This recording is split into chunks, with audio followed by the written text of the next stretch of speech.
Bring out the talent. Bring out the talent. Bring out the talent. Welcome to Bring Out the Talent, a podcast featuring learning and development experts discussing innovative approaches and industry insights. Tune in to hear our talent help develop yours. Now here are your hosts, TTA's CEO and President Maria Melfa and Talent Manager Jocelyn Allen. Hello, Jocelyn.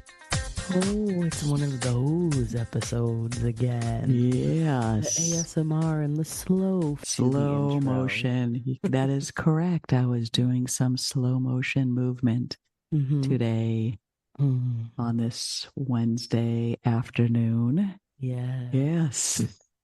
Yes. Hopefully we already did not put our audience to sleep. Right. Wake up, people. We have exactly. Absolutely. So we should be very excited. Yes. Because this is a great topic we're talking about today on emotional intelligence, which in 32 and a half years of TTA, it is a topic that never gets old or outdated and will always be needed. So it's very exciting to talk about it. So let's begin. There is a stat that keeps coming up in leadership research. 90% of top performers score high in emotional intelligence. In a moment where AI is changing how work gets done, that stat feels especially important. As technology takes on more tasks, the skills that set people and organizations apart are becoming even more human. The ability to read a room, stay grounded under pressure, build real trust, navigate difficult conversations, and give honest feedback has become a true competitive advantage. Did you know that, Jocelyn? I didn't. I do now. These are the skills that strengthen teams, shape culture, and help people lead through change. Emotional intelligence is often called a soft skill, but is it really? But in today's workplace, it may be one of the most strategic skills a leader can build. Yes, it is. In this episode, we're exploring emotional intelligence as the new competitive advantage with Coach Monique DeMonaco. Monique is an internationally trained, multi-certified life, leadership, executive, and career coach with over 86 years of experience. See, I'm just seeing if you're listening, Monique. With over 20 years of experience helping individuals in organizations unlock their full potential, and you do not look old at all, so that's not what I'm saying. I'm 110. 110, well, you don't look older than 22. So as a change management expert and emotional intelligence coach, she brings a science-backed, practical approach to self-awareness, resilience, communication, and emotional regulation. We need emotional regulation today. Welcome, Monique. We're excited to have you. I'm excited to be here. Thank you so much for having me. Absolutely. It's absolutely our pleasure, Monique. As Maria said, emotional intelligence, it continues to come up. I mean, there is always an instance where you can recognize your ability to be a little bit more aware, both internally and externally, especially when it comes to being a leader and working with people every day. I mean, we see it twofold between internal and external, being a learning staffing company. So we're in a moment where there are other things coming to play that seem kind of emotionally intelligent, but maybe aren't as much. And it's this little thing called AI. I don't know if you've heard of it, but I've heard it a couple times. And it's changing what skills matter, right? Even though we know that emotional intelligence will always be one. The way we work has fundamentally shifted how we're relating to each other. I mean, I think that much is clear. The pace of work is faster than ever. Collaboration is being adapted. Why do you think emotional intelligence is especially important right now, specifically in the season of work that we're in and how technology is evolving our everyday? Well, technology such as AI is transactional. The information is there, it goes out and gets it. It may be able to inspire you, but EQ is transformational. So relationships and the connections that are made are transformative. So AI and technology are transactional. They have important roles, but it's the transformation through connection that really matters. Love that you said that, because connection is really what it is all about, and still finding the human-centric pieces of what we do. A lot of people are measuring career success by things like credentials and technical skills, right? As we have seen a lot in learning and development. We're seeing it a lot more now, as well as your output, your deliverables, right? With the work that you can actually get done. Where does EQ fit into this? Where does emotional intelligence fit in? And do you think that the definition of success is evolving? Well, first I want to say a little bit about your transactional skills, right, of certifications and training in that way, because everything's moving so quickly. Training that you have today may be obsolete in 2 years, maybe like nobody even knows what you're talking about in 5 years, right? That stuff is transactional. It can be very fleeting. Also, a lot of these skills are things that I don't want to minimize them, but a lot of people can have the ability to do that, either through their training or through their education, or just they got a thing for technology, right? And they pick up on it quickly. Where transformation and transformational relationships and behaviors, they hold through your whole life. I like to say everywhere you go, there you are. So, for example, emotional intelligence, or often referred to as EQ training, right? You may have the training with your team. You may get the training in the office, for example, right? But you're taking it home to your relationships, your family, your friendships, and you'll have it forever. So it's a different kind of investment, and it's an investment that is lifelong. And given with immediate gratification, you can get your Starbucks door dashed in 20 minutes and you don't have to leave your house. Think of all the, not to mention socially, everything's about Facebook and Instagram and all those things, social media. But how many people may have hundreds of friends, right? But they would have a hard time having 20 people come to their house for a Christmas party, right? And the biggest indicator of your success and happiness in life is the quality of your relationships. So think about when it pertains to our work, having FaceTime, real FaceTime, to be able to make a connection, to be having people see you interacting. Like I tell my young clients and people just starting their careers, including my own children who have recently graduated from college, you do not want to do remote work. If you're firmly established in your career and that's what works for you, go ahead, be my guest. But when you're young and you're trying to establish yourself, you need to be out in the world, not just to interact where you're working, but in life. For example, 65% of Gen Z guys have never asked a girl out in person, right? You're texting someone or Tindering them from across the room. So if you start to think about that lifestyle, how many interactions, micro interactions, right? Just major interactions that you're missing out on. And I just recently had an experience last year, actually. I had one son who had a 4-year program. He graduated, had a very difficult time because the unemployment rate for Gen Z is twice the national average, and AI is eating up entry-level jobs. And so he had the opportunity to potentially interview for this job because of an Italian sub. I was coming home from the office to do a meeting at home, and I called, and he'd like, I'd love an Italian sub from B&Z Deli. I was like, okay, it's Tuesday. They have potato leek soup. I'll stop, right? And so there are all these people, and there's a line, and there's another woman. She looks about my age. She's in her tennis whites, and she said, I thought my days of standing here ordering Italian subs had passed, but here I am. I have 2 who boomeranged back. I said, oh.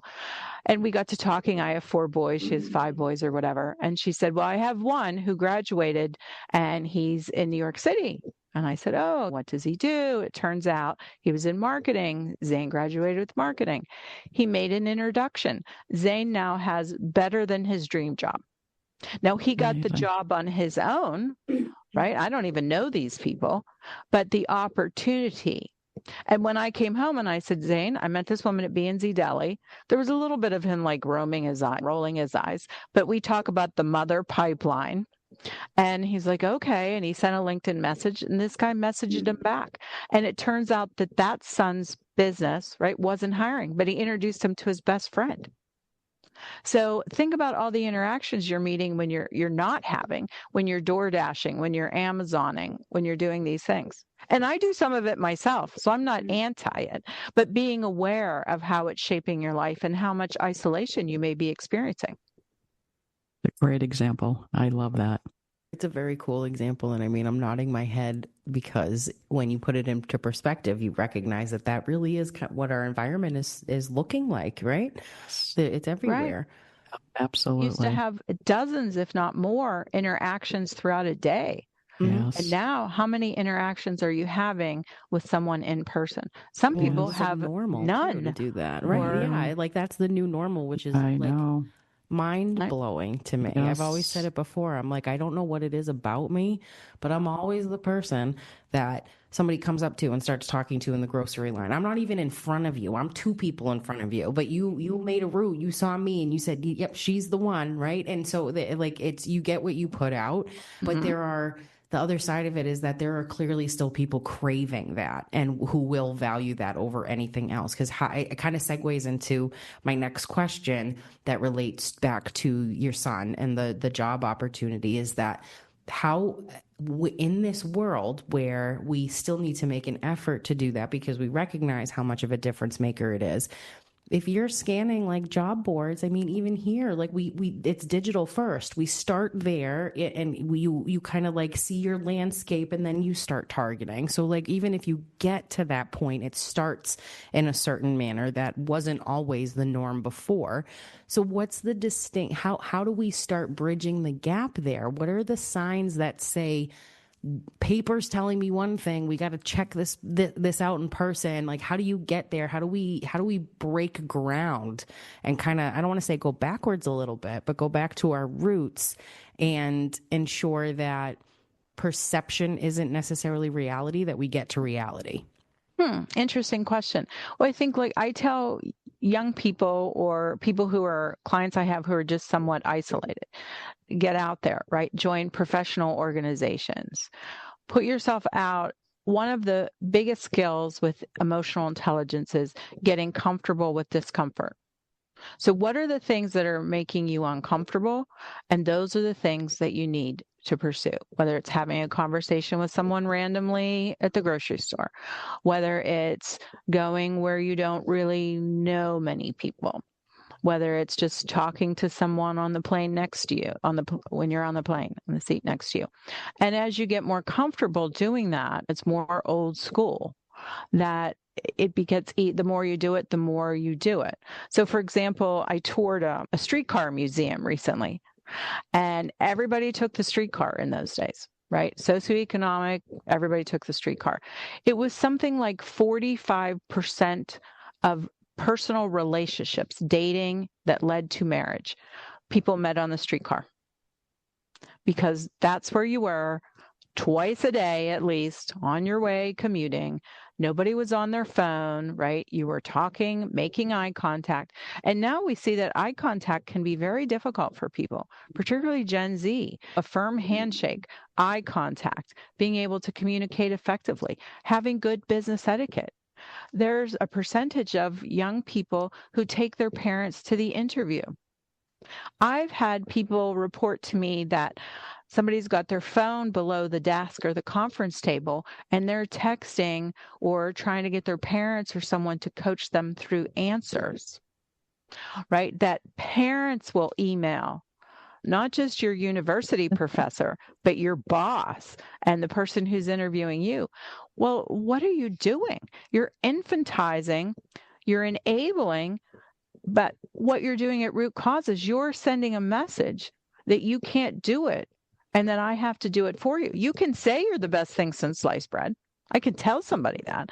But if I'm doing these things for them, my behavior is saying that you need me. Yes. Well, we have to bring back streetcars. So I think that's step number one, right?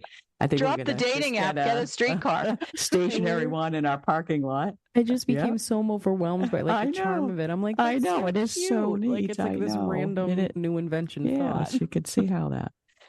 would definitely happen. So a question that we hear often is, can EQ be developed, or is it something that you're born with? And if you're born with it, are people born with a greater capacity of it versus others?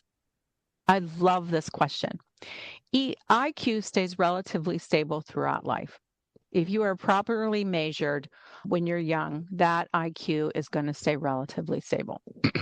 Your emotional intelligence is something that changes throughout life.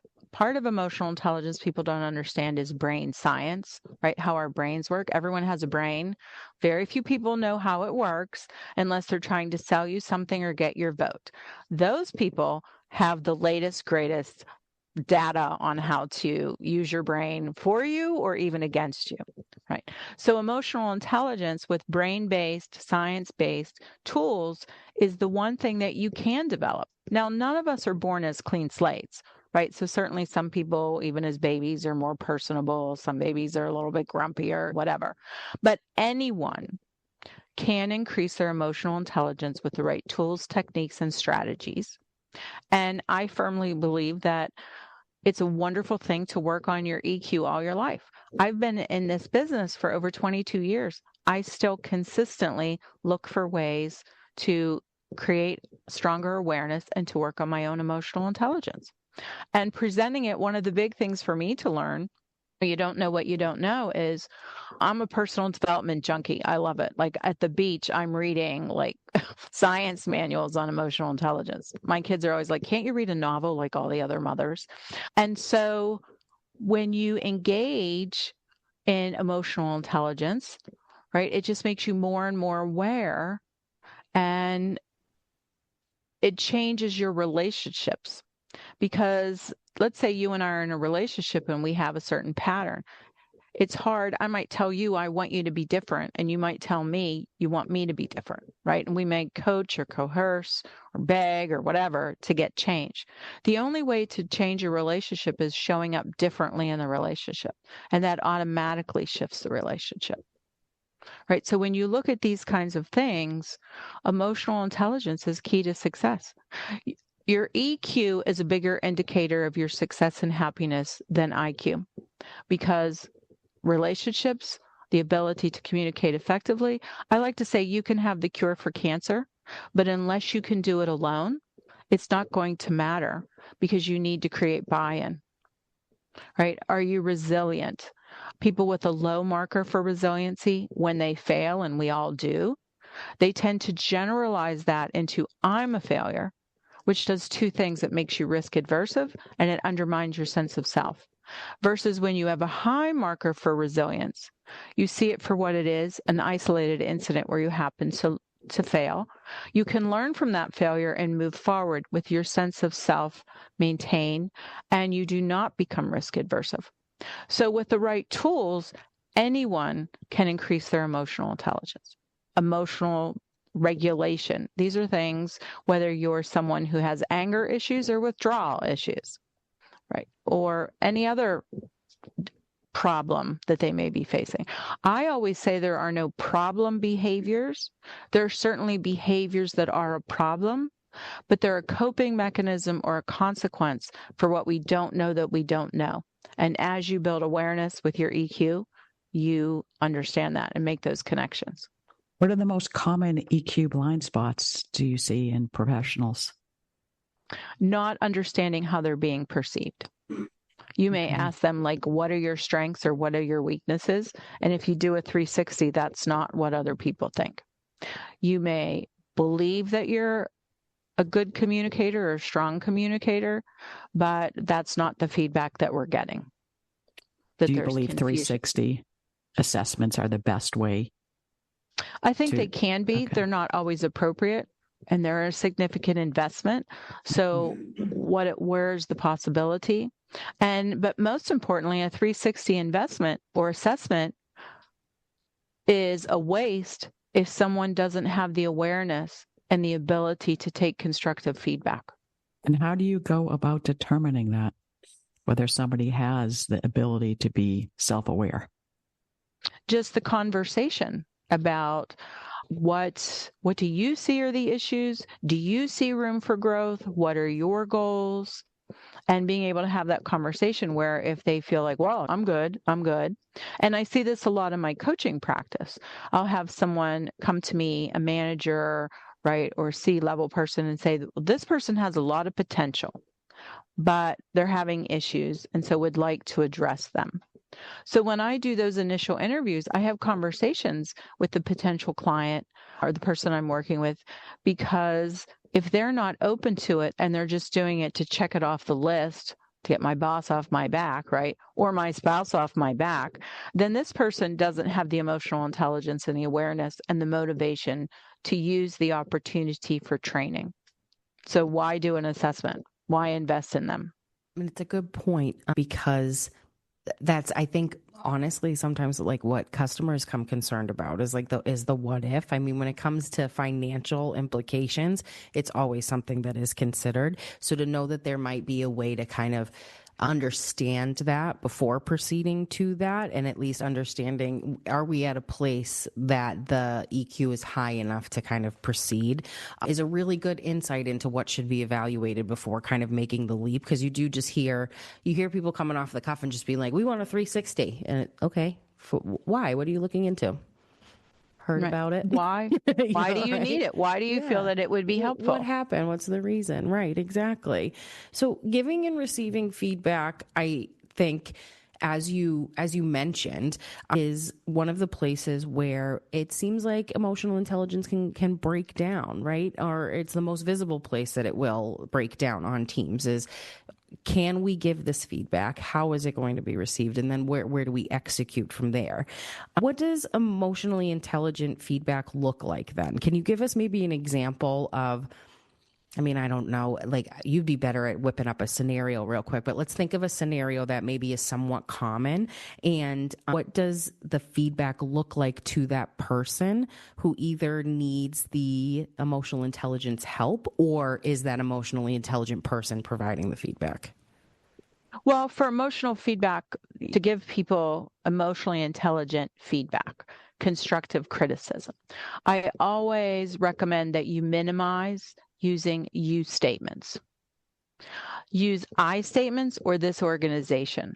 Our goal is, our core values are. We find that this works, right? That we put a lot of emphasis on communication, because even using the word you, our brain can get into defensive mode, right? And somebody who isn't emotionally intelligent, right, who does struggle with confidence, right, or sense of self, is going to feel attacked.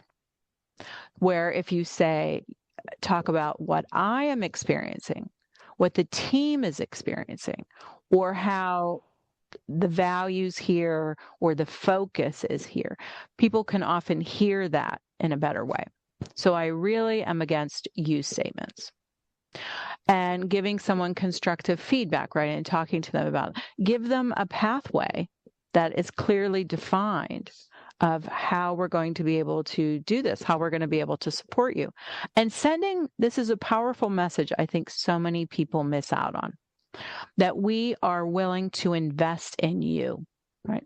It's like going to an interview. People think they go to an interview to get a job. If you get an interview, that means you're already qualified. They're actually looking for reasons to disqualify you. So kind of in the same vein, we see your value. We see your qualifications. We're focused on that. So we're investing in you, which is a privilege and an opportunity, right? You don't have to use the term privilege and opportunity, right? But for this discussion. And then people feel valued, like, oh, well, right, they're going to get some coaching for me. And that really changes the conversation, the perspective. People don't see it so much as something's wrong with me or a punishment. They see it as an opportunity and, oh, room for growth, right? Or I need to make some adjustments versus I'm wrong. So for the organizations that are investing in them, what types of shifts do you see happening when they actually put that investment in and they're working with each individual? Increased 2.5 times more likely to turn into high performers, right? I have some stats here. 76% to experience less workplace stress. There's good stress and bad stress, right? That bad stress just dilutes focus and concentration. 3 times more likely to feel job satisfaction and want to be part of the team, right? Showing up for the right reasons. You see retention issues go down, absenteeism goes down, people feel invested in, and they're more likely to stay longer and more likely to be transparent, right? So you see people who maybe were micromanagers, and that's out of fear. And when they learn, right, tools for that and the root of their fear, then they're more likely to share, to be open. So emotional intelligence training to anyone who's emotionally intelligent enough to accept it always is a good thing. Always. So I know we touched upon this a little bit. What about the people that just can't grow in that area? When does that get determined? How do you say, well, enough's enough? We've spent a lot of time with Sally on her emotional intelligence training, and she is just not growing. Well, for me in my practice, right, I have some initial conversations and meetings, so I will get a good idea of whether or not someone has the EQ to be trained. And I don't say, well, I'm not going to work with you because you're not emotionally intelligent enough to work on your emotional intelligence, right? But giving someone the message that I will refer you, or I don't think I'm the right fit. Again, you don't make it about them. And so usually in the first couple sessions, a good coach or a good trainer is going to get the feedback that this person isn't really invested. And then you have to let your organization is really your client. You have to let them know. And I don't make recommendations to terminate, but I will say it's just not being effective. And I don't think carrying on with this coaching is going to be helpful. And then they can make their own decisions. Sometimes people will just quietly go away. I recently it was a major nonprofit, and the guy just kind of faded away in the coaching. And at the same time, he was just like really quietly quitting because he knew that his days were numbered. And rather than he had a real problem with any kind of conflict, which was part of the reason they had referred him to coaching. So he just self-selected out of coaching and the job. You can tell when somebody does not want it, or they're not invested in it. So I could see that by 3 sessions, yes. You have a good read on someone. Sometimes almost immediately, but by 3 sessions, you're going to know the potential. Yes, absolutely. How does emotional intelligence support change or unknown? I think there's a lot of people or organizations that are just very frequently adapting, and that can, whether that's a restructure or again, just like an adaptation of change, like this is the direction that universally the world is going in, and we're following, or we're getting ahead. We're going to adapt our patterns. How does being emotionally intelligent as a leader, as an individual, how does that affect managing change and leading through it? Well, for leaders, it's transparency. When you're not transparent and you don't give a clear pathway, people become fearful. And they hang on to information, they become difficult, all the behaviors that come with fear. A good leader is transparent about what they know and about what they don't know. And that will help create loyalty to the leader. For us as individuals, someone with higher EQ is going to understand and embrace the definition of life as change. Someone who never wants anything to change is much more likely to have a lower EQ because it's just not reasonable. So how oftentimes you look at emotional regulation under change, and how is someone maybe very emotionally dysregulated, and what are the behaviors that they're exhibiting that teach you that their buy-in has decreased, right? That their fear is going to get in the way. And today, right, people who are out there recognize that things are changing quickly. I have a one-off question, and just be totally transparent if this is not like perhaps an emotionally intelligent question. Like I'm willing to say, maybe we don't do that.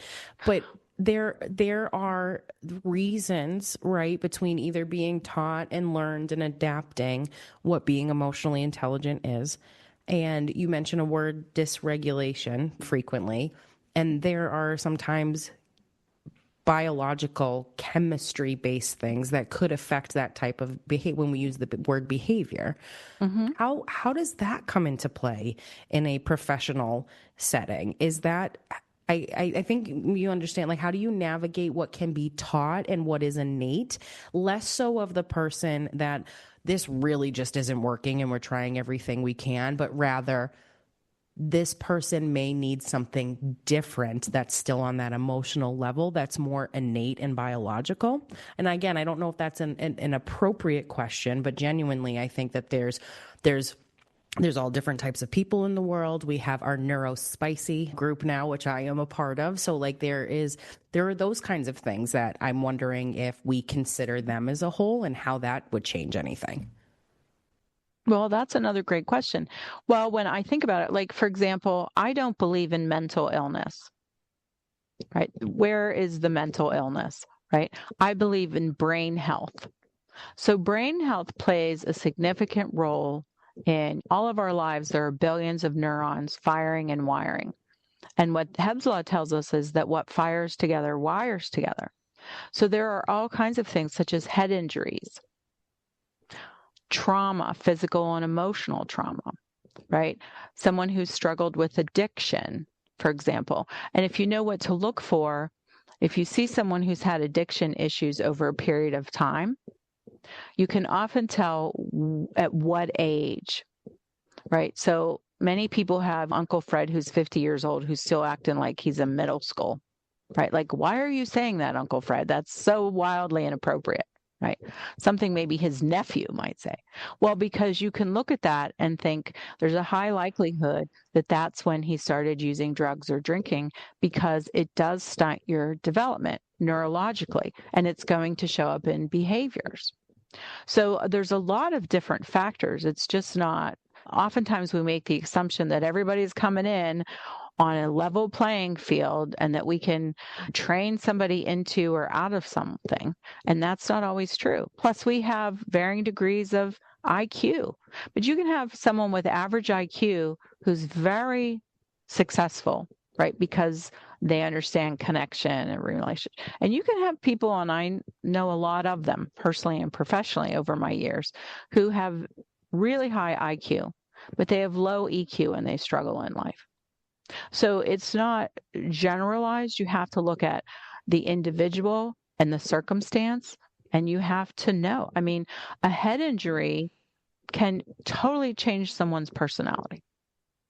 A head injury, I have seen this, where someone is a nice person, they're easy to get along with, they never appeared judgmental, who suddenly has become an angry racist. Like, where did this happen? It's all about brain health. And the more that we focus, and as a society, we look at brain health rather than mental health, because mental health just looks at the behavior. Brain health looks at, why is this behavior happening? And EQ looks at, we have our conceptual model for change: awareness, behavior, creating change. So most change management programs look at the behavior. Do more of this, less of that, stop doing that, start doing this.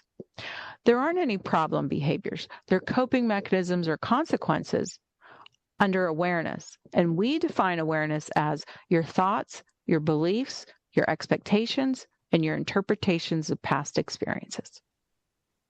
Right? You have someone, just an easy example, we almost all know someone who has struggled with their weight. And by that, I mean 30 pounds or more. They might report, I've lost hundreds of pounds in my life, right? This has been an issue. And they think it's because they just like cookies. Never passed up a cookie that I didn't like.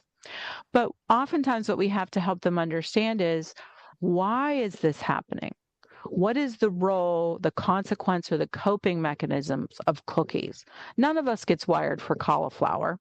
Right? Sugar is the only natural sense that we have. No one's munching on spinach, right? And it's stuffing down your emotions. So if you're not aware of that, you think, well, I just like cookies.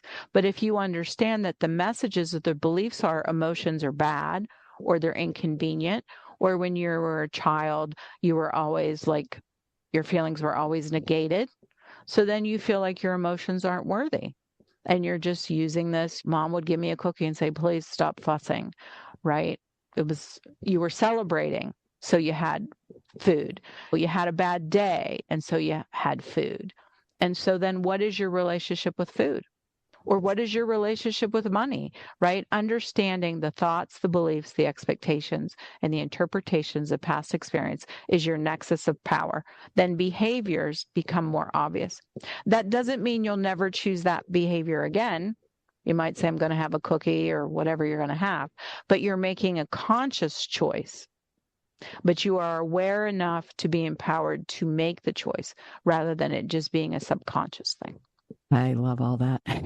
We've had conversations about that a lot before. I know we talked initially about you are bringing the human person in, right? You're not a separate person. I know, Jocelyn, you always talk about that too. So this goes very deep, and it could go beyond training, and it really shows that you really do have to understand more on where your team member or employee is coming from to be able to work with them, and help them grow. So it is complicated. It might seem like it's easy. You just take a emotional intelligence course and all of a sudden you're emotionally intelligent, but it's something that needs to be worked on constantly.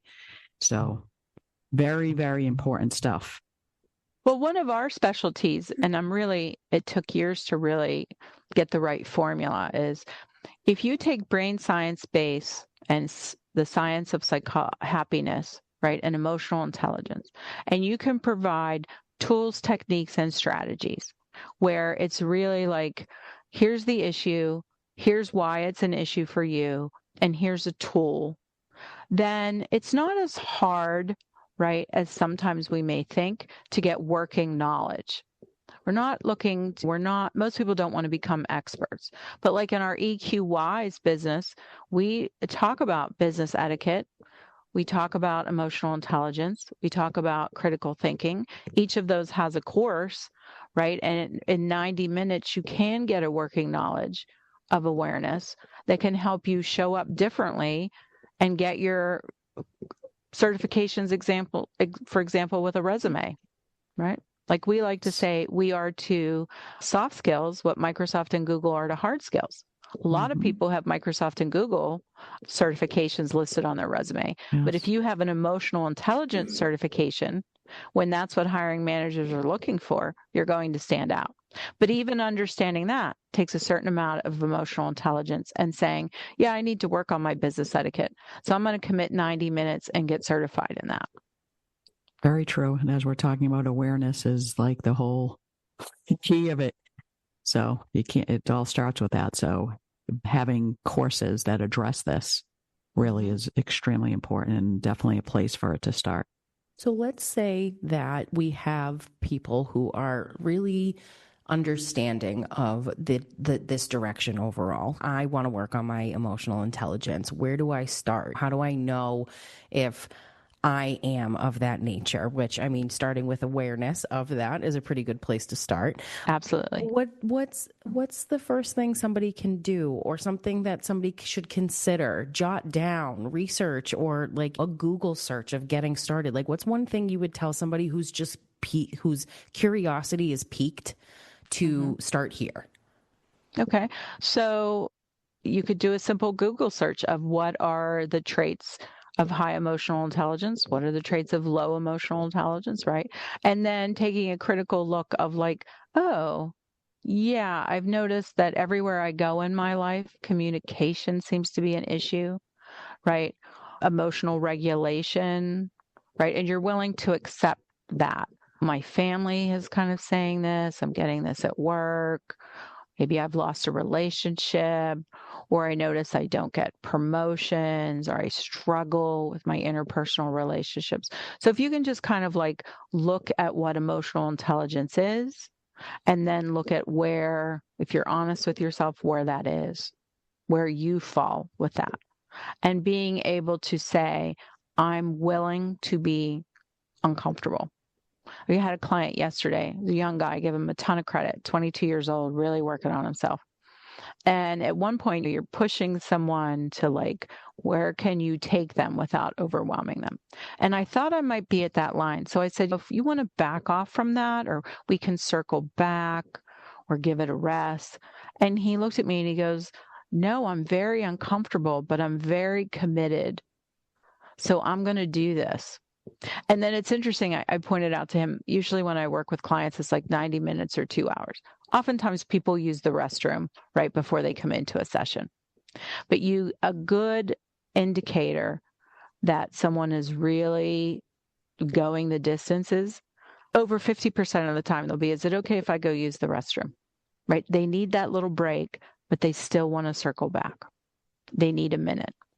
And yesterday he's like, is it okay if I use the restroom? Right? And I was like, this is a good thing. Right? It's your body saying, I need a little break, but then you're making the emotionally intelligent decision to come back to it. You just need like 3 or 4 minutes. I love that too. Giving yourself time, meeting yourself where you're at, right? But also pushing your limits, because you can't always be, it's good to become comfortable, but you can't always stay there. You make no progress after all, right? Right. It's in the discomfort. Right. And that's another reason why relationships are such an indicator of emotional intelligence. We learn about ourselves through our relationships. We learn to shape our behaviors because of feedback directly and indirectly that we get. Right. Think about young people, like people don't want to play with you. Is there something that you're doing? Right? Is there something that maturity wise? I'm not talking about bullying, right? But I'm just talking about you get that feedback. And if you're getting consistent feedback through different areas of your life, you might want to consider that maybe it is you. Because everywhere you go, there you are. And if you have this problem in every area of your life or with 5 different people, what's the common denominator? You are. Right. And that'll make anybody uncomfortable. Right. And I always say, I'm famous for saying you can't do something about something you're unaware of. It's a really great point. And I think that anybody who has to kind of, for lack of a better word, swallow the pill that there is work for them to do. I mean, even throughout something that is traumatic, and talking with somebody about it, it is not by just telling your story and saying that's it that we move on, right? It's digesting and getting deep and figuring out what it is that makes us tick and not even fixing it, but being comfortable with being uncomfortable. I love all of this. It like jazzes me up. Segueing not so greatly, usually way better at it, into a different form of questioning. Let's see if the TTA 10 does anything for us emotionally intelligence-wise. I'm nervous.